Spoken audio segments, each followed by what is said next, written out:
Zionism comes into its own as a political movement in the 1890s with the advent of Theodor Herzl, whose initial faith in assimilation crumbles with the Dreyfus Affair and the rise of anti-Semitism in his native Austria. Herzl foresees disaster in the diaspora. We must finally end up at the bottom, rock bottom. What appearance this will have, what form this will take, I cannot surmise. Will it be a revolutionary expropriation from below or a reactionary confiscation from above? Will they chase us away? Will they kill us? I have a fair idea it will take all these forms, and others. The answer, he concludes, is a state for the Jews. The Maccabees will rise again. We shall live at last as free men on our own soil, and die peacefully in our own homes. While Herzl captures the imagination of many Jews, Zionism does not sweep all in its path. Other competing ideas have their own powerful appeal. Assimilation, absorption into and disappearance within the surrounding cultures, offers a powerful alternative, especially in the West, where the ghetto gates have been flung open and Jews can achieve success in a variety of fields hitherto closed to them. Not all assimilationists argue for the complete abandonment of Judaism. Some seek to redefine Judaism in order to make it easier to integrate into the larger non-Jewish societies. Early Reform leader Rabbi Abraham Geiger says, Judaism is not a finished tale.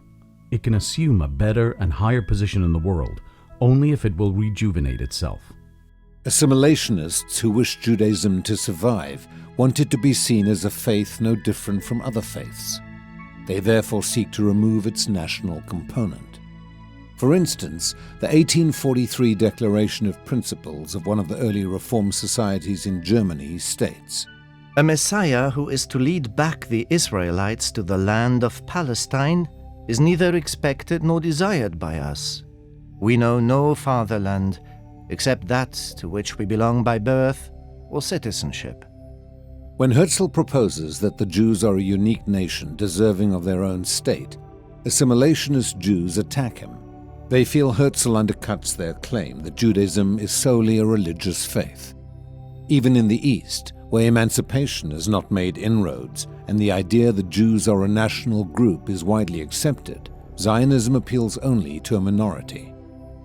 For most young Jews, particularly in Tsarist Russia, where Jews are denied basic rights, socialist doctrines hold the greatest appeal. Socialism promises a just society, freedom from want and equality for all. Only 5.5 weeks after the first Zionist Congress in Basel on October 7, 1897, the Bund is formed. It is a Jewish revolutionary socialist party which seeks equal rights for the Jews as a distinct group in Russia, Poland, and Lithuania within the framework of a new socialist order. Part of the reason for the Bund's appeal is that the solution it offers seems more practical than Zionism. Instead of going off to struggle in a hot and barren land, the Jewish workers can stay where they are. Rather than learn a new idiom, for Hebrew in the Eastern European diaspora is mainly the language of study and prayer, they could keep Yiddish as their national language. Rather than struggle with an unknown Turkish administration, Bund members could pit their strength against a known and hated administration in solidarity with hundreds of thousands of non-Jewish Russians. They could feel themselves part of a universal struggle that would benefit all humanity. The Bund sees itself as the party of the Jewish working class. It mocks Jewish religious tradition and ridicules Hebrew, extolling Yiddish as the language of the Jewish masses. In the Bund's view, Zionism, to quote historian Walter Lacour, had to be fought as a dangerous utopia, bound to deflect the masses from the struggle for political and economic rights, and to weaken their class consciousness. A Bund leader explains the hostility of his organization to Zionism. The answer is simple, because we are socialists. And between the Zionist activity and the socialist, there is a basic deep chasm. And across that chasm, there is no bridge. Nonetheless, some socialists became Zionists and fused the two competing philosophies into an uneasy intellectual union. They will have an outsized influence in building the institutions of Jewish Palestine. There is still a third rival with which Zionism has to contend: Orthodox Jewry. This is not because of any doubt that the land of Israel belongs to the Jewish people.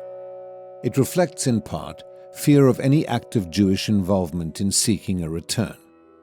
Jewish religious leaders in Eastern Europe haven't forgotten the disastrous messianic movements of the 16th and 17th century of Solomon Molcho, David Haravani, and Shabtai Tzvi, the last and perhaps most infamous false messiah in Jewish history. Orthodox hostility to Zionism springs also from the secular guise in which the new movement for a return to Zion appears.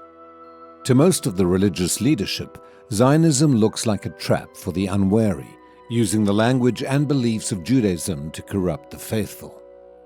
This attitude is reflected in a letter sent by one religious resident in Palestine at the time of Herzl's visit.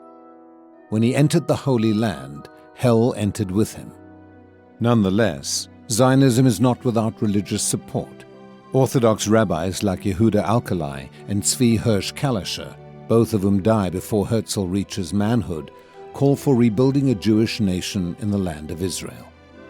In 1902, religious Zionists found the Mizrahi Party, its goal to create a religious majority within the Holy Land. Tragically, many of those who follow Zionism's rivals perish in the Holocaust. The Socialist Bund is eliminated in Russia by the Bolsheviks and in Poland by the Nazis. Zionism could have saved many Orthodox Jews who are also caught up in the catastrophe. Hasidic Jews follow the words and actions of their rabbinic leaders. If their rabbis had gone to Eretz Yisrael before Britain restricted immigration, their followers would have left with them. For European Jewry, Herzl's words written decades before will have a terrible validity. I believe I have found the solution to the Jewish question. Not a solution, but the solution. The only one.